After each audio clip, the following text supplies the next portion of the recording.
नमस्कार मित्रों, आज के इस वीडियो में एक बार फिर से आप सभी का बहुत बहुत हार्दिक स्वागत है।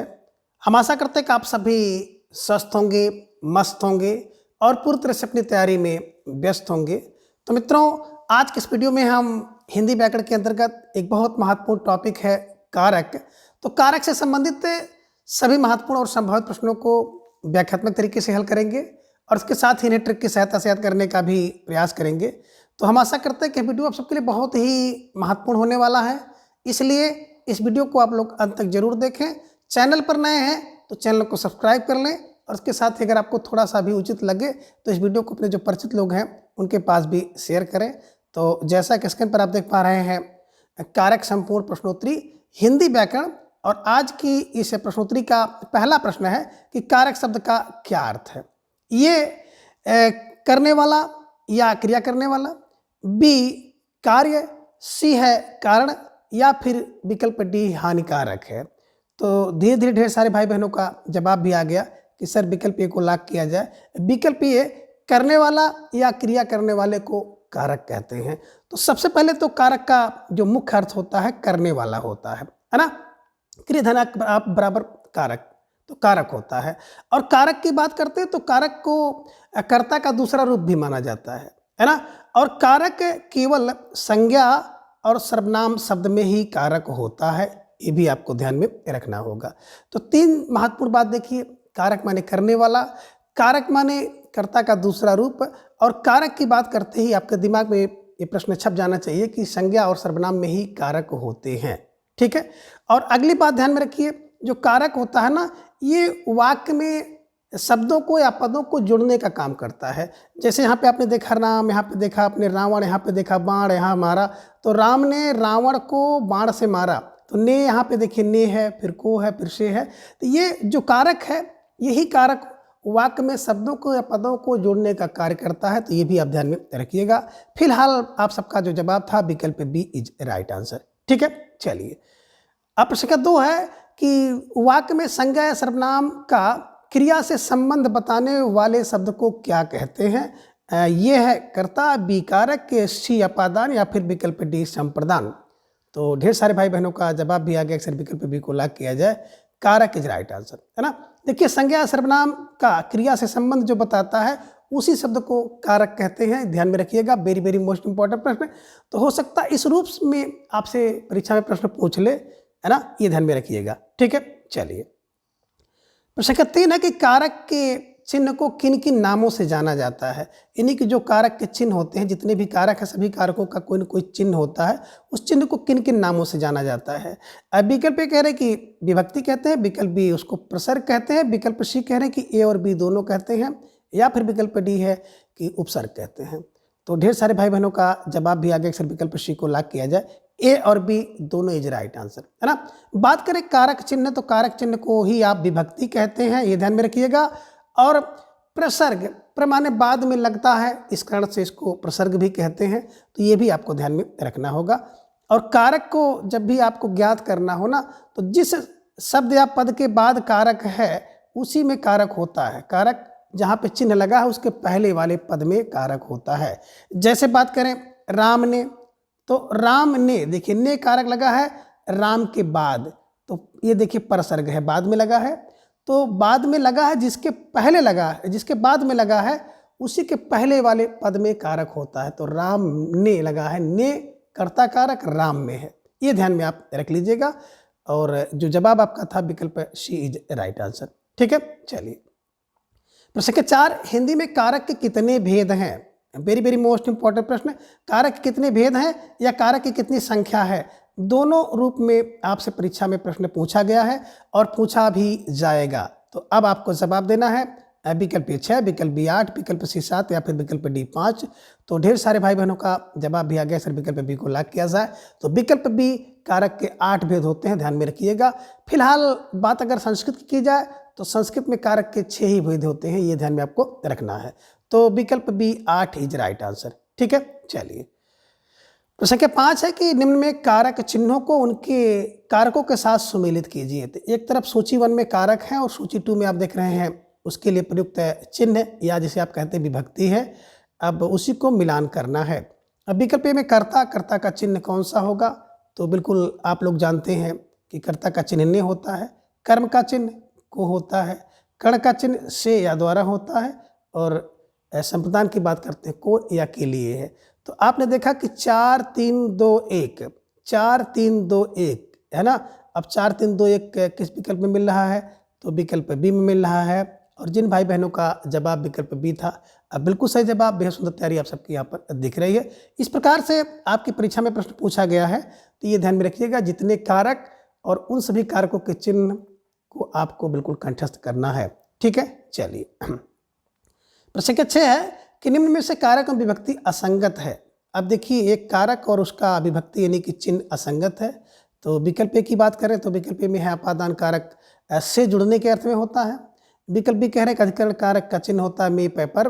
विकल्प सी में है संबंध कारक का के होता है, और संबोधन का हे अरे आदि होता है।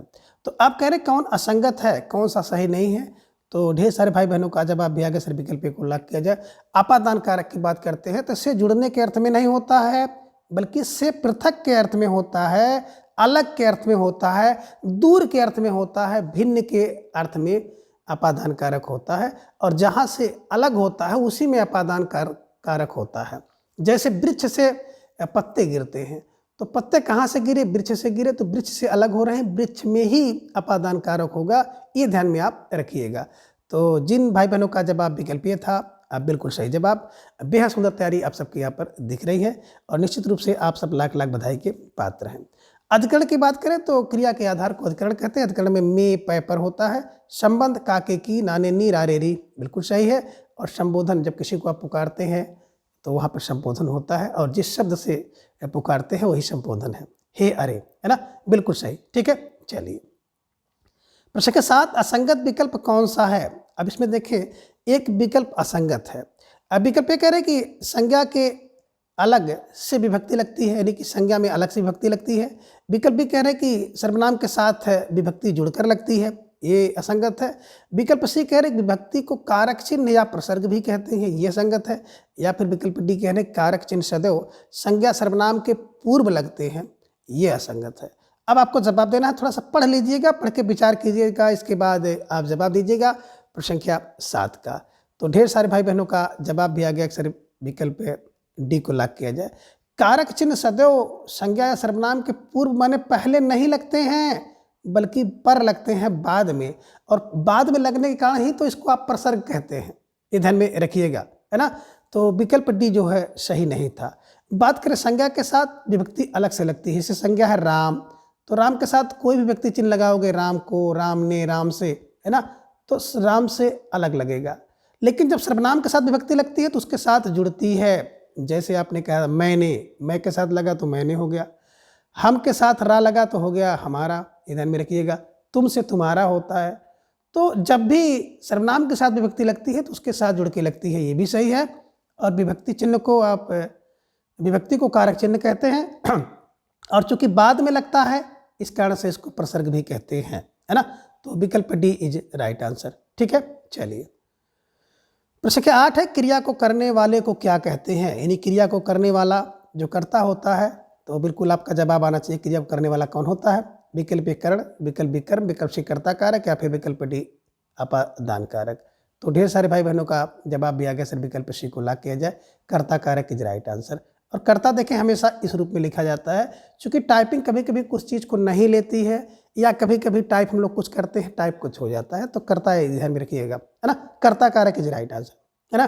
क्रिया को जो करता है वही करता है, ध्यान में रखिएगा। क्रिया को करने वाला कर्ता होता है, कर्ता कारक ध्यान में रखिएगा।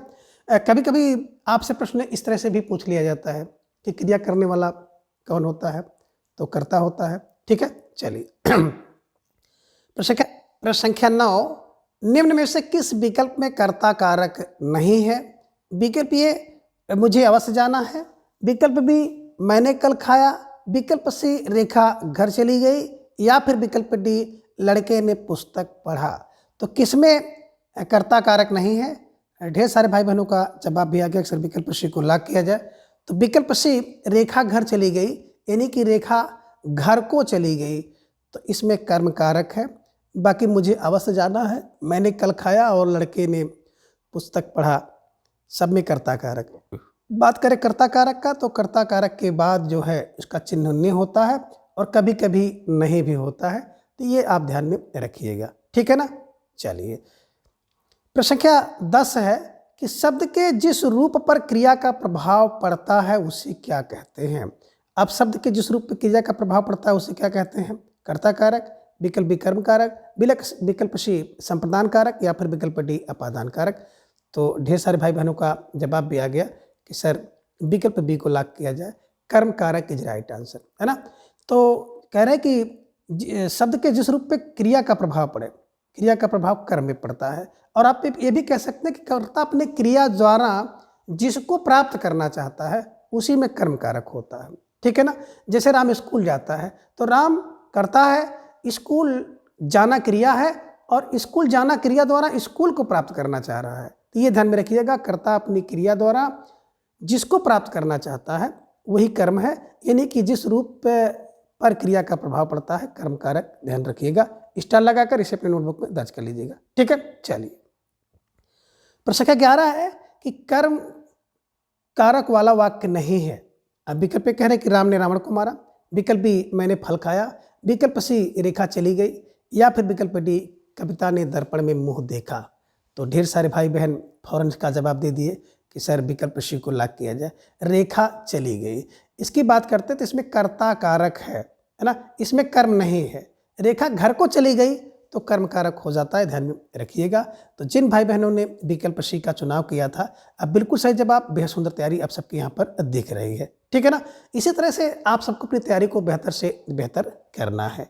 और मित्रों, मेरे द्वारा जो भी प्रश्नोत्तरी कराई जाती है तो उस प्रश्नोत्तरी का उद्देश्य केवल प्रश्नोत्तरी ही नहीं है, बल्कि उसी प्रश्नोत्तरी के माध्यम से मैं उस टॉपिक को पूरी तरह से कवर करने का पूरा प्रयास करता हूँ। तो आप लोग इस चीज़ को ध्यान में रखते हुए अपनी तैयारी को करिएगा। आपको इसमें सामान्य प्रश्न भी मिलते हैं और कठिन प्रश्न भी मिलते हैं, क्योंकि हर विद्यार्थी का लेवल अलग अलग होता है, ठीक है ना। तो जिन भाई बहनों का जवाब विकल्प सी था, बिल्कुल सही जवाब, बेहद सुंदर तैयारी आप सबके यहाँ पर दिख रही है, ठीक है। चलिए, प्रश्न संख्या 12 है कि क्रिया की सहायता यानी कि सहायक शब्दों को क्या कहते हैं। तो विकल्प ये है कर्ता कारक, विकल्प विकर्ण कारक, विकल्प सी कर्म कारक या फिर विकल्प डी संप्रदान कारक। तो कभी कभी प्रश्न सीधा ऐसे पूछ लिया जाता है कि क्रिया की सहायता करने वाला कौन है ना, क्रिया का प्रभाव किस पे पड़ता है, कौन सा कारक होता है, ये ध्यान में रखिएगा। क्रिया जो करता है उसमें कौन सा कारक होता है, तो आपका जवाब भी फौरन आ गया, अक्सर विकल्प बी को लॉक किया जाए, कर्ण कारक इज राइट आंसर, है ना। क्रिया की जो सहायता करता है यानी कि सहायक शब्द को कर्ण कारक कहते हैं।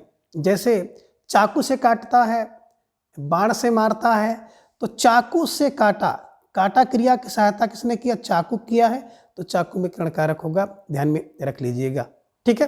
तो जिन भाई बहनों का जवाब विकल्प भी था, सही जवाब, सुंदर तैयारी। प्रश्न संख्या 13 है कि किस पद में कर्ण कारक नहीं है।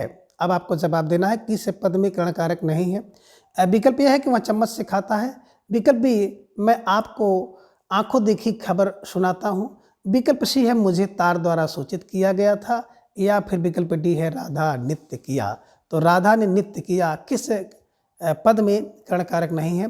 ढेर सारे भाई बहनों का जवाब भी आ गया कि सर विकल्प डी को लॉक किया जाए, राधा ने नृत्य किया, इसमें देखें तो कर्ता कारक है, ये ध्यान में रखिएगा। बात करें वह चम्मच से खाता है, तो खाना क्रिया चम्मच से होगी कर्ण कारक।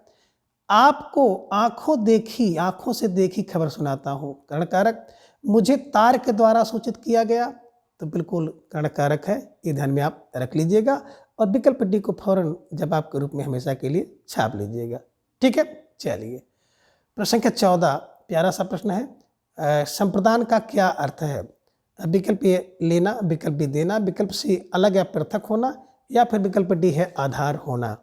तो ढेर सारे भाई बहनों का जवाब भी आ गया कि सर विकल्प बी को लॉक किया जाए, संप्रदान का मतलब होता है देना, है ना। संप्रदान की बात करते हैं तो संप्रदान का मतलब होता है नियम पूर्वक कोई वस्तु किसी को देना, और ऐसे देना कि हमेशा के लिए उसको देना, ध्यान में रखिएगा, है ना। हमेशा के लिए देना, वो दोबारा उसको वापस नहीं लेना होता है। यानी कि आप कह सकते हैं संप्रदान में दान लगा है ना, तो दान देना, बस एकदम ध्यान में रख लीजिएगा, दान देना। आज की भाषा में उसको गिफ्ट या उपहार आप कहते हैं, है ना, ये ध्यान में रख लीजिएगा, ठीक है। चलिए, प्रश्न संख्या 15 है कि जिसे कोई वस्तु दिया जाए उसमें कौन सा कारक होता है।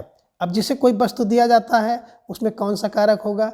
विकल्प ए अपादान, विकल्प बी अधिकरण, विकल्प सी संप्रदान या फिर विकल्प डी संबंध कारक।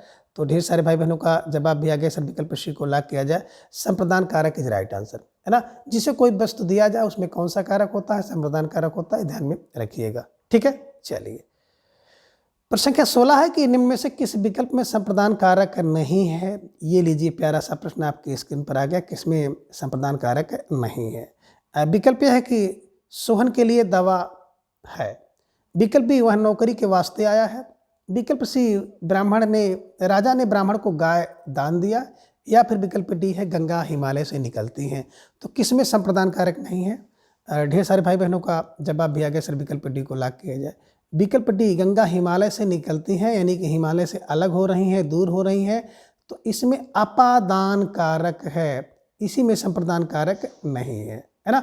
देखिए जब कोई वस्तु किसी को दी जाए तो के लिए, के वास्ते, के निमित्त और को दिया गया, देने का भाव जहाँ पर हो उसमें संप्रदान कारक होता है, ध्यान में रखिएगा। और कुछ मोटी मोटी बातें हैं जिसे भी आप ध्यान में रख लीजिएगा। के वास्ते, के निमित्त, के अर्थ, के लिए अगर शब्द कहीं पर आपको मिल जाए तो उसमें एकदम बिल्कुल 100% संप्रदान कारक होगा, ये ध्यान में रखिएगा। ठीक है, तो जिन भाई बहनों का जवाब विकल्प डी था बिल्कुल सही जवाब, बेहद सुंदर तैयारी आप सबके यहाँ पर दिख रही है। ठीक है, चलिए प्रश्न संख्या 17, संज्ञा या सर्वनाम के जिस रूप से पृथक या अलग होने का भाव प्रकट हो उसमें कौन सा, यानी कि उससे क्या कहते हैं? तो संज्ञा के या सर्वनाम के जिस रूप से पृथक या अलग होने का भाव प्रकट हो उसे क्या कहते हैं? विकल्प ए संप्रदान, विकल्प बी अपादान, विकल्प सी संबंध या फिर विकल्प डी कर्म कारक। तो आप लोगों ने बिल्कुल सही जवाब चुन लिया कि अपादान का मतलब होता अपाय, अपाय माने होता अलग होना। तो जब कोई व्यक्ति या वस्तु जहाँ से अलग होता है उसी में अपादान कारक होता है, ये ध्यान में आप रख लीजिएगा। ठीक है, चलिए प्रश्न संख्या 18 के निम्न में से किस विकल्प में अपादान कारक नहीं है? विकल्प ये कह रहे हैं कि आकाश से बिजली गिरी, विकल्प बी वृक्ष से पत्ते गिरते हैं, विकल्प सी वहाँ ससुर से लजा गई, विकल्प डी माँ मशीन से चारा काटती है। अब आपको जवाब देना है किसमें अपादान कारक नहीं है। तो ढेर सारे भाई बहनों का जवाब आ गया सर, विकल्प डी को लॉक किया जाए। विकल्प डी यानी कि जो माँ है ना मशीन से चारा काट रही है, तो यहाँ पे चारा काटना मशीन से एक साधन है, और साधन है तो यहाँ पे करण कारक होगा, ये ध्यान में रखिएगा। माँ मशीन से चारा काटती है तो करण कारक है। बाकी आकाश से बिजली गिरी यानी कि आकाश से बिजली दूर हो रही है, भिन्न हो रही है, अलग हो रही है, अपादान कारक। वृक्ष से पत्ते गिरे तो वृक्ष से पत्ते दूर हुए, अलग हुए, अपादान कारक। वह ससुर से लजा गई, अब ससुर से लजा गई, शर्मा गई, घृणा किया, ईर्ष्या किया। तो जब व्यक्ति किसी से ईर्ष्या करेगा तो उससे दूर रहेगा, किसी से घृणा करेगा तो उसके पास बिल्कुल नहीं जाएगा, और शर्मा आ गई, लजा गई तो उससे दूर हो गई। अब उससे दूर होगा तो अपादान कारक होगा, ये भी ध्यान में आप रखिएगा। स्टार लगाकर फटाफट अपने नोटबुक में दर्ज कर लीजिए। ठीक है, चलिए प्रश्न संख्या 19 है कि तुलना या सीखने के भाव में कौन सा कारक होता है? यानी कि जब दो व्यक्ति वस्तु की तुलना की जाए या किसी से कुछ सीखा जाए तो उसमें कौन सा कारक होगा? स्टार लगाकर उसे नोट कर लीजिएगा। अब विकल्प कह रहे हैं कि अपादान, विकल्प बी संप्रदान, विकल्प सी कर्म कारक या फिर विकल्प डी संबंध कारक। तो प्रश्न संख्या 19 का जवाब आपको देना है, और ढेर सारे भाई बहनों का जवाब आ गया सर अपादान कारक, है ना। जब कोई दो व्यक्ति की तुलना की जाए, जो वस्तु की तुलना की जाए, जैसे राम श्याम से अधिक बलवान है, तो राम श्याम से बलवान है, जिससे बलवान है दूर हो रहे हैं उसी से तो तुलना हो रही है, उसमें अपादान कारक होगा, ध्यान में रखिएगा। भय के अर्थ में अपादान कारक होता है, जब कोई व्यक्ति किसी से डरता है तो उससे दूर होगा, ये भी ध्यान में आप रख लीजिएगा। ठीक है ना। तुलना और सीखने के भाव में भी, जैसे छात्र गुरु जी से व्याकरण सीखता है तो इसमें भी अपादान कारक होगा, ध्यान में रखिएगा। ठीक है, तो ये जो नियम आपको बताए जा रहे हैं, ये नियम को कहीं ना कहीं आप नोटबुक में दर्ज कर लीजिएगा। ठीक है, चलिए प्रश्न संख्या 20 है कि अधिकरण से क्या आशय है? अब आपको जवाब देना है। विकल्प कहने कि अधिकार, विकल्प बी कारण, विकल्प सी क्रिया का आधार या आश्रय या फिर विकल्प डी संप्रदान। तो ढेर सारे भाई बहनों का जवाब भी आ गया कि सर विकल्प सी को लॉक किया जाए। विकल्प सी क्रिया का आधार या आश्रय इज राइट आंसर, है ना। देखिए बात करें अधिकरण की, तो अधिकरण का मतलब होता है क्रिया का आधार, यानी क्रिया जहाँ पर हो रही हो उसी को अधिकरण कहते हैं। तो क्रिया के आधार को, आश्रय को अधिकरण कहा जाता है, ध्यान में रखिएगा। ठीक है, जैसे वह घर में बैठा है, तो घर में बैठा है, बैठा कहाँ, बोले सर घर में, तो घर में ही अधिकरण है, ध्यान में रखिएगा, क्रिया जहाँ पे हो रही है। ठीक है, चलिए तो संख्या 21 है, अधिकरण कारक का चिन्ह कौन सा है? विकल्प ए कह रहे काकी के है, विकल्प बी में पेपर है, विकल्प सी ने है, या फिर विकल्प डी है को, के लिए, के वास्ते। तो ढेर सारे भाई बहनों का जवाब आ गया सर विकल्प बी को लॉक किया जाए, में पेपर, है ना। में घर में, पे पेड़ पर, वृक्ष पर, और पर छत पर, ऊपर, ये ध्यान में रखिएगा, क्रिया जहाँ पर हो और उसका जो आधार होता है वही अधिकरण होता है। ठीक है, चलिए के लिए, के वास्ते तो भैया संप्रदान कारक का है, काके की संबंध का है, ने कर्ता कारक चिन्ह है। ठीक है, चलिए प्रश्न के 22, किस पद में अधिकरण कारक नहीं है? अब आपको जवाब देना है कि किस पद में अधिकरण कारक नहीं है। विकल्प ए, बच्चे घर में कूद रहे हैं, या फिर विकल्प बी, शिशु बिस्तर पर सोया है, विकल्प सी है, परीक्षा मार्च में होगी, और विकल्प डी है, यह राम का भाई है। तो किस पद में अधिकरण कारक नहीं है? और आप सबका जवाब बहुत लाजवाब आ गया, अक्सर विकल्प डी को लॉक किया जाए, यह राम का भाई है। तो का की के कारण जो है ये संबंध कारक है, ध्यान में रखिएगा, संबंध कारक है इसमें। घर में, बच्चे कहाँ कूद रहे हैं? घर में, तो क्रिया का आधार घर में हो रहा है। शिशु बिस्तर पर सोया है, शिशु कहाँ सोया है? बिस्तर पर सोया, क्रिया का आधार पर बिस्तर पर है। परीक्षा कब होगी? मार्च में होगी, तो मार्च में, क्रिया मार्च में होगी, इसलिए इसमें भी अधिकरण कारक है। ठीक है, तो ढेर सारे भाई बहनों का जवाब बिल्कुल सही था, बेहद सुंदर तैयारी आप सबके यहाँ पर दिख रही है। प्रश्न संख्या 23 है, किस विकल्प में अधिकरण कारक है? अब आपको जवाब देना है किस विकल्प में अधिकरण कारक है। विकल्प कह रहे हैं कि राम ने रावण को मारा, विकल्प बी, बागों में बसंत है, विकल्प सी, वह घर से स्कूल गया, या फिर विकल्प डी, यह रोहन का घर है। अब आपको जवाब देना है प्रश्न संख्या 23 का। तो ढेर सारे भाई बहनों का जवाब आ गया कि बसंत कहाँ है? बोले सर बागों में है। तो क्रिया का आधार क्या है? बाग है, तो बागों में बसंत इज राइट आंसर। जिन भाई बहनों ने विकल्प बी का चुनाव किया था, बिल्कुल सही जवाब, बेहद सुंदर तैयारी आप सबकी यहाँ पर दिख रही है। बागों में बसंत है, इसी में अधिकरण कारक है, ध्यान में रखिएगा। राम ने रावण को मारा, तो इसमें देखें कर्ता कारक है, को में कर्म कारक है ना, ये ध्यान में रखिएगा। वह घर से स्कूल गया, तो घर से दूर हो रहा है, अपादान कारक है, ये ध्यान में रखिएगा। और यह रोहन का घर है, तो काकी के संबंध कारक है, ये ध्यान में आप रखिएगा, रट्टा लगा लीजिएगा। कारक से संबंधित प्रश्न है, परीक्षा कोई भी हो, कहीं पर हुई हो, 1-2 प्रश्न तो पूछा ही जाएगा। ठीक है, चलिए आगे प्रश्न संख्या 24 है, संज्ञा के जिस रूप से उसका संबंध किसी दूसरी वस्तु से सूचित किया जाए उसमें कौन सा कारक है। विकल्प कह रहे कि संप्रदान, विकल्प बी संबंध, विकल्प सी करण कारक, या फिर विकल्प डी अधिकरण कारक। तो ढेर सारे भाई बहनों का जवाब भी आ गया, सर विकल्प बी को लॉक किया जाए, है ना। संज्ञा का जिस रूप से, यानी कि संज्ञा या सर्वनाम के जिस रूप से किसी दूसरी वस्तु के साथ उसका संबंध सूचित हो, संबंध कारक। ठीक है, चलिए प्रश्न संख्या 25 है कि संबंध कारक का चिन्ह है। विकल्प ए कह रहे हैं कि में पेपर है, या फिर विकल्प बी काके के रारी रे नानी ने, तो या फिर विकल्प सी है हे अरे ओ सुनो सावधान, या फिर विकल्प डी है को के लिए, के वास्ते। तो ढेर सारे भाई बहनों का जवाब आ गया काकी के नानी ने रारे री, है ना। राम का, श्याम का, मोहन का, तुम्हारा, तुम्हारी, तुम्हारे, है ना, ये ध्यान में रखिएगा। तो ये आपको ध्यान में रखना है। ठीक है, चलिए तो जिन भाई बहनों का जवाब विकल्प बी था, बिल्कुल सही जवाब, बेहद सुंदर तैयारी आप सबके यहाँ पर दिख रही है। ठीक है, चलिए प्रश्न संख्या 26 है कि निम्न में से किस पद में संबंध कारक है। विकल्प ए कह रहे हैं कि यह राकेश की पुस्तक है, या फिर विकल्प बी ये तुम्हारे कपड़े हैं, विकल्प सी है कि अपना कार्य स्वयं करो, या फिर विकल्प डी उपयुक्त सभी में है। तो ढेर सारे भाई बहनों का जवाब तुरंत आ गया, अक्सर विकल्प डी को लॉक किया जाए, उपयुक्त सभी इज राइट आंसर, है ना, बिल्कुल सही जवाब। अब देखिए बात करें तो राम का, राम की, श्याम क्या, मोहन की, ये ध्यान में रखिएगा, काकी आता है तो बिल्कुल संबंध कारक है।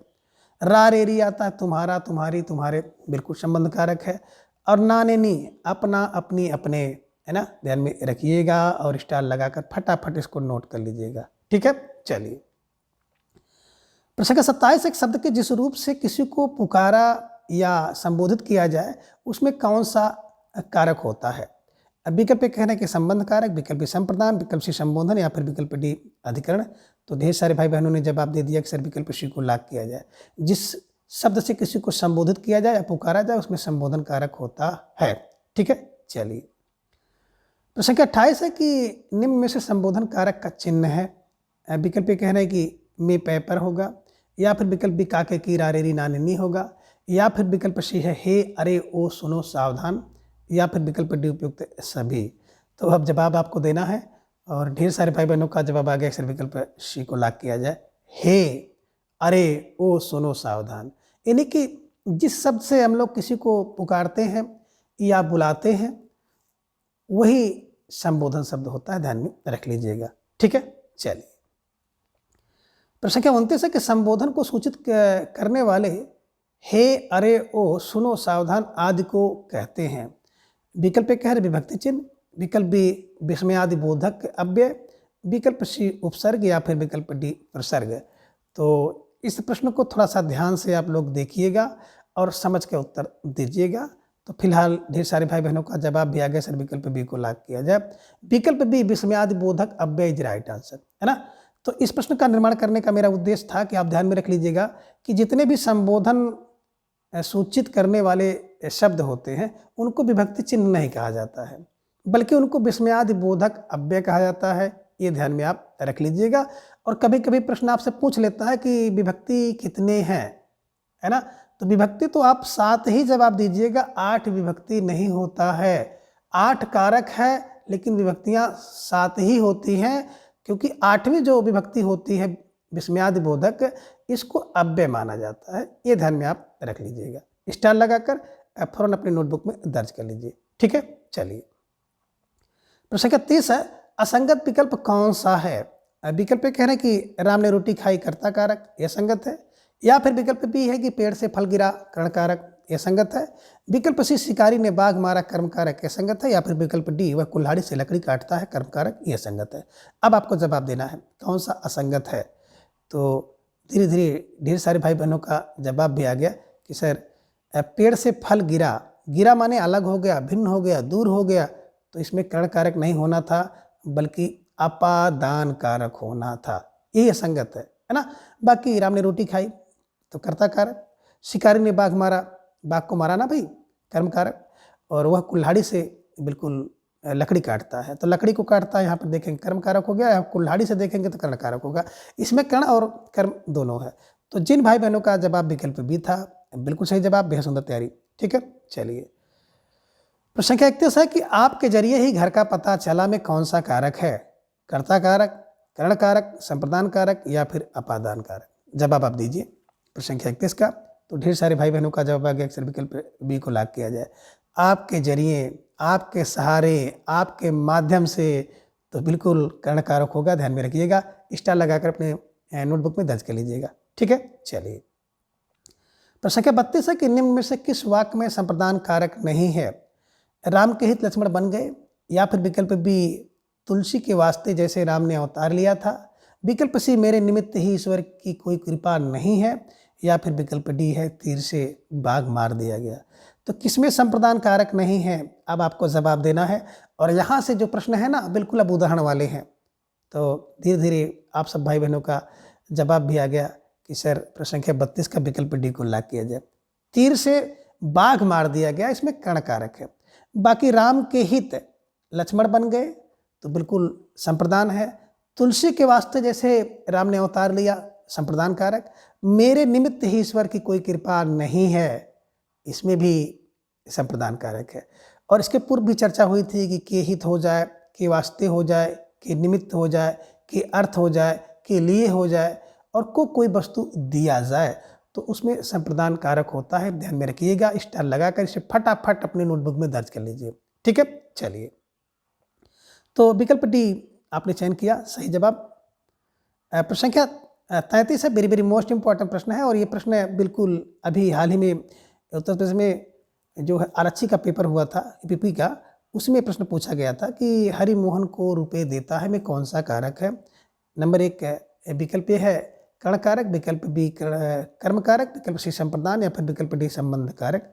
तो ढेर सारे भाई बहनों का जवाब भी आ गया सर, विकल्प सी को लॉक किया जाए, संप्रदान कारक इज राइट आंसर। मैं हरि मोहन को रुपए देता है, और रुपया यानी कि देने के अर्थ में, है ना, जब देने के अर्थ में को चिन्ह लगा होता है तो वहाँ पर संप्रदान कारक होता है। यानी कि जब कोई वस्तु किसी व्यक्ति को हमेशा के लिए दे दी जाए, दान की जाए, तो वहाँ पे संप्रदान कारक होता है, ध्यान में रखिएगा। ठीक है, चलिए, तो विकल्प सी को आप हमेशा के लिए कंठस्थ कर लीजिएगा। हरि मोहन को रुपए देता है, तो ये डॉक्टर वासुदेव जी की बुक से संबंधित उदाहरण है, और आप सबको मैं कई बार बताया भी हूँ, एक बार फिर चर्चा कर दे रहा हूँ कि डॉक्टर वासुदेव जी की बुक से संबंधित जितने भी उदाहरण हैं उन सभी उदाहरणों को आप रट्टा लगा लीजिएगा, क्योंकि हुबहू वही पूछा जाता है परीक्षा में, और ढेर सारे उदाहरण तो मैं अपनी प्रश्नोत्तरी में खुद शामिल करता हूँ। ठीक है, चलिए, प्रश्न संख्या 34 है कि चूहा बिल से बाहर निकला वाक्य में कौन सा कारक है। विकल्प कह रहे हैं कि अधिकरण, विकल्प बी कर्ण कारक, विकल्प सी संबंध या फिर विकल्प डी अपादान कारक। अब जवाब दीजिए, चूहा बिल से बाहर निकला में कौन सा, है ना, कारक है, प्रश्न संख्या 34 का। और यहाँ पर बहुत लोग भटक रहे हैं, कुछ लोग इधर उधर जा रहे हैं अधिकरण के पास।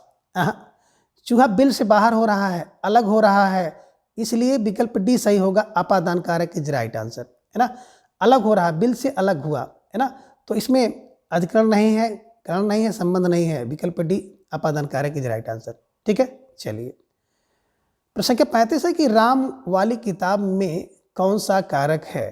विकल्प कहने के अधिकरण, विकल्प बी संबंध, विकल्प सी संबोधन या फिर विकल्प डी कर्ण कारक। तो जवाब आपको देना है, और ढेर सारे भाई बहनों का जवाब आ गया, अक्सर विकल्प बी को लॉक किया जाए, संबंध कारक इज राइट आंसर, है ना। देखिए, जब भी आपको मिल जाए राम वाली या राम वाला या राम वाले, तो वाला वाली वाले कहीं पे मिल जाए तो समझिए संबंध सूचित कर रहा है ना, काकी की नाने नी रे ही नहीं, बल्कि अगर आपको वाला वाली वाले मिल जाए तो भी आप बिल्कुल सही करिएगा। चांदी वाली थाली हो, श्याम वाला घर हो, प्रेमचंद वाले उपन्यास हो, उनमें भी आपको संबंध कारक ही सही करना है। स्टार लगाकर इसे भी अपने नोटबुक में दर्ज कर लीजिएगा। ठीक है, चलिए, प्रश्न संख्या 36 है कि लड़के दरवाजे दरवाजे घूम रहे हैं में कौन सा कारक है। विकल्प कह रहे कर्ता कारक, विकल्प बी संबंध कारक, विकल्प सी अधिकरण कारक या फिर विकल्प डी संबोधन कारक। अब आपको जवाब देना प्रश्न संख्या 36 का। तो ढेर सारे भाई बहनों का जवाब आ गया। कहाँ घूम रहे हैं, बोले सर दरवाजे दरवाजे पर, है ना, दरवाजे दरवाजे पर घूम रहे हैं। क्रिया कहाँ हो रही है, क्रिया का आधार दरवाजे दरवाजे पर है, अधिकरण कारक इज राइट आंसर। जिन भाई बहनों ने विकल्प सी का चुनाव किया, बहुत सही जवाब, बेहद सुंदर तैयारी आप सबके यहाँ पर दिख रही है। ठीक है, चलिए, प्रश्न संख्या 37 है कि हे राम जी रक्षा करो में कौन सा कारक है। विकल्प ए संबोधन, विकल्प बी संबंध, विकल्प सी अधिकरण या फिर विकल्प डी अपादान कारक। तो ढेर सारे भाई बहनों का जवाब आ गया कि सर विकल्प ए को लॉक किया जाए, संबोधन कारक इज राइट आंसर। बिल्कुल सही जवाब, बेहद सुंदर तैयारी। हे राम संबोधित किया जा रहा है, रक्षा करो, तो संबोधन कारक। ठीक है, चलिए, प्रश्न संख्या 38 है कि निम्न को सही क्रम में सुमिलित कीजिए। एक तरफ सूची 1 है जिसमें वाक्य है और दूसरी तरफ सूची 2 है जिसमें कारक है। तो वाक्य को उसे कारक के साथ सुमिलित आपको करना है। विकल्प में आप देख रहे हैं हरी रक्षा करो, तो बिल्कुल इसका हरी रक्षा करो संबोधन हो गया। वह दिनों से पटना में है, तो वह इन दिनों पटना में है, कहाँ पे है, पटना में है, तो अधिकरण हो गया। वह जन्म का भिखारी है, संबंध है, और हिमालय पर चढ़ना अधिकरण है। तो अब आपने देखा कि ये का 2, ये का 2, बी का 1, सी का 4, डी का 3। तो जिन भाई बहनों ने विकल्प सी का चुनाव किया था, अब बिल्कुल सही जवाब, बेहद सुंदर तैयारी आप सबके यहाँ पर देख रही है। स्टार लगाकर इसे अपने नोटबुक में दर्ज कर लीजिए, है ना। देखिए, जब हरी रक्षा करो पुकारा जा रहा है, संबोधन कारक। इन दिनों वह पटना में है, पटना में क्रिया कहाँ, पटना में है, अधिकरण हो जाएगा। जन्म का भिखारी है, जन्म का की के, इसका मतलब संबंध है। हिमालय पर चढ़ना है, मी पेपर अधिकरण है। ठीक है, ध्यान में रख लीजिएगा। प्रश्न संख्या 39 है कि निम्न में से किस विकल्प में संप्रदान कारक है। अब इनमें एक विकल्प में संप्रदान कारक है, उसी का चयन आपको करना है। अब विकल्प ये कह रहे हैं कि राम ने रोटी खाई, या फिर विकल्प बी है हरि मोहन को मारता है, विकल्प सी हरि ने बैल को मारा, या फिर विकल्प डी है माँ ने बच्चों को खिलौने खरीदे। अब आप जवाब दीजिए कि किसमें संप्रदान कारक है। तो धीरे धीरे ढेर सारे भाई बहनों का जवाब भी आना शुरू हो रहा है कि सर विकल्प डी को लॉक किया जाए। तो विकल्प डी यहाँ पर देखिए, विकल्प डी माने, यहाँ तो माने है कर्ता कारक है, लेकिन बच्चों को खिलौने खरीदे। अब बच्चों को खिलौने खरीदे मतलब बच्चों के लिए खिलौना खरीदा गया है। अब बच्चों के लिए यहाँ पे आशय है, इसका भाव हो रहा है, इस कारण से इसमें जो है संप्रदान कारक है, ध्यान में रखिएगा। अगर कहीं पे किसी के लिए किसी को खरीदा जा रहा है तो उसका मतलब उसके लिए खरीदा जा रहा है। किसी को दिया, किसी के लिए दिया जा रहा है, किसी के वास्ते हो जाता है, किसी के निमित्त होता है, किसी के अर्थ होता है, तो थोड़ा भाव आप पकड़िएगा, ठीक है। चलिए, राम ने रोटी खाई, तो बिल्कुल यहाँ पे कर्ता और कर्म कारक है। हरि मोहन को मारता है, तो मारना कर्म है, ध्यान में रखिए, कर्म कारक है। हरि ने बैल को मारा, है ना, बैल को मारा, हरि ने कर्ता, बैल को मारा कर्म, ये भी ध्यान में आप रखना है, ठीक है। चलिए, तो विकल्प डी सही जवाब। प्रश्न संख्या 40, एक साधुओं की संगत से बुद्धि सुधरती है में कौन सा कारक है? विकल्प ए कह रहे हैं करण, विकल्प बी अपादान, विकल्प सी संप्रदान या फिर विकल्प डी संबंध। तो साधुओं की संगति से बुद्धि सुधरती है, अब आपको जवाब देना है। यहाँ पे संगति से, साधुओं की संगति से बुद्धि से सुधरती है, तो ढेर सारे भाई बहनों का जवाब आ गया सर विकल्प ए को लॉक किया जाए, कर्ण कारक इज राइट आंसर, है ना। साधुओं की संगत से, संगत से क्या होगा? बुद्धि सुधरेगी, कर्ण है। बुद्धि कैसे सुधरती है? संगति से, ठीक है। चलिए, प्रश्न 41 है कि कर्म कारक किस विकल्प में नहीं है? एक विकल्प देखेंगे तो कर्म कारक उसमें नहीं है। जैसे विकल्प ये है कि मैंने हरि को बुलाया, या फिर विकल्प बी माँ ने बच्चे को सुलाया, विकल्प सी पिता ने पुत्र को पुकारा, या फिर विकल्प डी है गुरुजी ने छात्रों को मिठाई बांटी। तो देखेंगे सब में को लगा हुआ है, सब में को है, यहाँ भी, यहाँ भी, यहाँ भी, लेकिन आपका जो जवाब था विकल्प डी, गुरुजी ने छात्रों को मिठाई बांटी। मिठाई बांटी या मिठाई दिया, है ना, तो बांटी या दिया इसमें देखेंगे, है ना, तो संप्रदान कारक है ना। बाकी बात करें हरि को बुलाया, तो बुलाने के भाव में जब किसी को बुलाया जाता है हरि को, तो अगर बुलाया जाए और को चिन्ह लगा हो तो कर्म कारक होगा।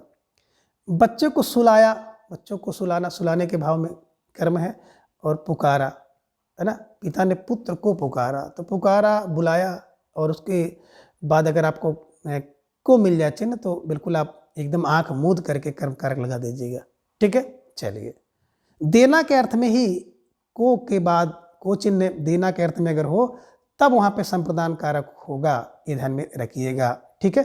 तो विकल्प डी जो है इसमें कर्म कारक नहीं है बल्कि संप्रदान कारक है, ठीक है। चलिए, अब प्रश्न संख्या 42 है कि राम ने लक्ष्मण के प्रति स्नेह भाव रखा में कौन सा कारक है? विकल्प ए कह रहे हैं कर्म कारक, विकल्प बी संप्रदान, विकल्प सी संबंध, या फिर विकल्प डी अपादान कारक। तो प्रश्न संख्या 42 का जवाब आपको देना है कि राम ने लक्ष्मण के प्रति स्नेह भाव रखा। अब आपको जवाब देना है। तो ढेर सारे भाई बहनों का जवाब आ गया, अक्सर विकल्प ए को लॉक किया जाए, कर्म कारक इज राइट आंसर, है ना। अगर कहीं पर किसी के प्रति कोई आ जाए, राम के प्रति, श्याम के प्रति, मोहन के प्रति उदार है ना, तो आप ध्यान में रख लीजिएगा कर्म कारक होगा, ठीक है। प्रति के भाव में कर्म कारक होगा, ध्यान में रख लीजिएगा, ठीक है। चलिए, प्रश्न संख्या 43 है गुरु जी को आदर पूर्वक प्रणाम करो में कौन सा कारक है? विकल्प कह रहे हैं कर्म कारक, विकल्प कर्ण, विकल्प से संप्रदान, या फिर विकल्प डी संबंध कारक। अब आपको जवाब देना प्रश्न संख्या 43 का, और ढेर सारे भाई बहनों का जवाब भी आ गया, अक्सर विकल्प बी को लॉक किया जाए, कर्ण कारक इज राइट आंसर। गुरु जी को आदर पूर्वक यानी कि आदर के साथ, और के साथ अगर होता है तो उसमें कर्ण होता है, के बिना कर्ण होता है, ध्यान में रखिए, के साथ, है ना, आदर के साथ। तो कहीं पर अगर आपको पूर्वक लग जाए, सम्मान पूर्वक, आदर पूर्वक, श्रद्धा पूर्वक, निष्ठा पूर्वक, तो आप समझ लीजिएगा उसमें कर्ण कारक होगा, ठीक है। चलिए, तो प्रश्न संख्या 43 का विकल्प बी इज राइट आंसर, ठीक है। चलिए, प्रश्न संख्या 44 है तुम रविवार को मैच देखना में कौन सा कारक है? विकल्प ए कर्म कारक, विकल्प बी कर्ण, विकल्प सी संप्रदान, और विकल्प डी यहाँ पे जो संबंध है इसको आप अधिकरण कारक कर लीजिए। अब आप इसका जवाब दीजिए कि तुम रविवार को मैच देखना में कौन सा कारक है? कर्म कारक, कर्ण कारक, संप्रदान, या फिर अधिकरण। तो धीरे धीरे ढेर सारे भाई बहनों का जवाब भी आ गया, सर विकल्प डी को लॉक किया जाए, अधिकरण कारक इज राइट आंसर, है ना। क्रिया का आधार क्या है? क्रिया कब होगी? तो क्रिया रविवार को होगी, इस कारण से यहाँ पर अधिकरण कारक है, ये ध्यान में रखिएगा। तो तुम रविवार को मैच देखना कर्म कारक नहीं होगा, बल्कि क्रिया का आधार है कि रविवार को, मई को, जून को, जुलाई को, तो इसमें अधिकरण कारक होगा, ये ध्यान में रख लीजिएगा।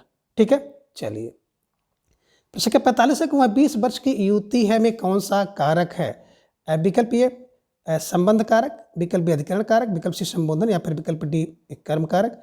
तो आसान सा प्रश्न था और ढेर सारे भाई बहनों का जवाब भी आ गया। अक्सर विकल्प ए को लॉक किया जाए, संबंध कारक इज राइट आंसर, है ना।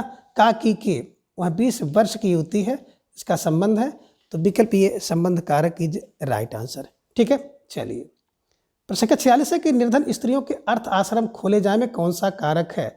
विकल्प ए करण कारक, विकल्प बी संबंध, विकल्प सी संप्रदान, या फिर विकल्प डी अधिकरण कारक।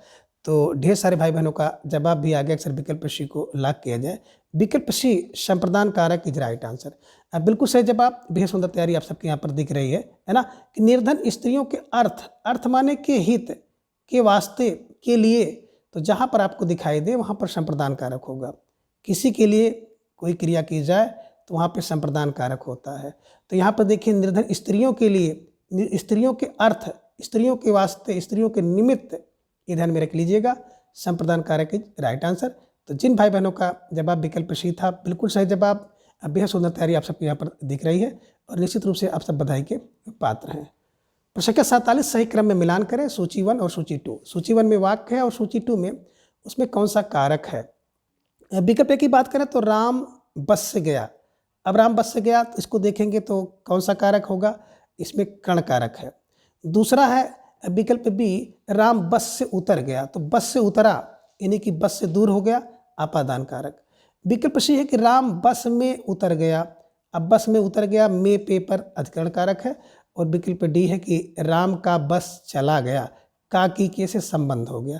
तो अब इसको आप सही क्रम में मिला लीजिए। आपने मिलाया कि ए का 3 है, बी का 1 है, सी का 4 है और डी का 2 है। तो जिन भाई बहनों ने विकल्प डी का चुनाव किया था, अब बिल्कुल सही जवाब, बेहद सुंदर तैयारी आप सबके यहाँ पर दिख रही है। तो इस तरह से अपनी सोच को आपको विकसित करना है कि कारक और उसके चिन्ह को हमेशा के लिए आप अपने दिमाग में बैठा लीजिए। ठीक है, चलिए प्रश्न 48 है कि रमेश जयपुर से दिल्ली जा रहा है में कौन सा कारक है? विकल्प संबंध कारक, विकल्प विकरण, विकल्प सी अपादान, या फिर विकल्प डी संप्रदान कारक। तो ढेर सारे भाई बहनों का जवाब आ गया। अक्सर विकल्प सी को लॉक किया जाए तो विकल्प सी अपादान कारक इज राइट आंसर, है ना। देखिए जयपुर से दिल्ली, मतलब जयपुर से दिल्ली जा रहा है तो जयपुर से अलग हो रहा है। अलग का भाव में, दूर होने के भाव में, भिन्न होने के भाव में, अलग होने के भाव में, ये ध्यान में रखिएगा, अपादान कारक होता है। ठीक है ना। कोई व्यक्ति धनहीन है, धन से हीन है, तो उसमें भी अपादान कारक होगा। नेत्र से हीन है तो नेत्रहीन में भी अपादान कारक होगा, ध्यान में रख लीजिएगा। ठीक है, चलिए प्रश्न 49 है कि पढ़ते समय मेरी आँख से पानी निकलता है में कौन सा कारक है? अब पढ़ते समय मेरी आँख से पानी निकलता है, ये समस्या आप लोगों की भी है, लेकिन इसमें कारक बताना है। अपादान कारक, संप्रदान कारक, कर्ण कारक, या फिर विकल्प डी कर्म कारक। तो ढेर सारे भाई बहनों का जवाब आ गया। अक्सर विकल्प ए को लॉक किया जाए, अपादान कारक इज राइट आंसर। और अपादान कारक का मतलब होता है अपाय माने अलग होना। तो जहाँ से कोई वस्तु अलग हो रही है, दूर हो रही है, भिन्न हो रही है, उसी में अपादान कारक होता है। तो आँखों से पानी गिरता है तो पानी अलग हो रहा है, और आँखों से तो आँखों में अपादान कारक है, ध्यान में रखिएगा। कभी कभी पूछ लेता है किस पद में कारक है, तो उस पद को भी आपको ढूंढना होगा जहाँ पे चिन्ह है और चिन्ह से ठीक पूर्व वाले पद में कारक होता है, ध्यान में रखिएगा। तो आँखों से पानी गिर रहा है तो से चिन्ह है और इससे पूर्व आँखों है, तो आँखों में ही अपादान कारक होगा। ठीक है, चलिए प्रश्न 50 महिमा दूध पी रही है में कौन सा कारक है? विकल्प ए कह रहे हैं कर्ण कारक, विकल्प बी कर्म कारक, विकल्प सी संबंध, या फिर विकल्प डी अधिकरण कारक। अब आपको जवाब देना प्रश्न 50 का। तो ढेर सारे भाई बहनों का जवाब आ गया सर विकल्प बी को लॉक किया जाए, विकल्प बी कर्म कारक इज राइट आंसर। देखिए जहाँ पर भी आपको दूध पीना का भाव यहाँ पे है, दूध को पी रही महिमा, इस कारण से इसमें कर्म कारक होगा, ये ध्यान में आप रखिएगा। तो मित्रों आज की इस वीडियो में बस इतना। अगले वीडियो में हम इसके अगले भाग को जानेंगे। तब तक के लिए आप सभी अपना ख्याल रखिए और अपना अधिक से अधिक समय अपने अध्ययन पर लगाएं। अपना प्रेम स्नेह विश्वास इस तरह से चैनल पर बनाए रखें। धन्यवाद, नमस्कार, बाय बाय।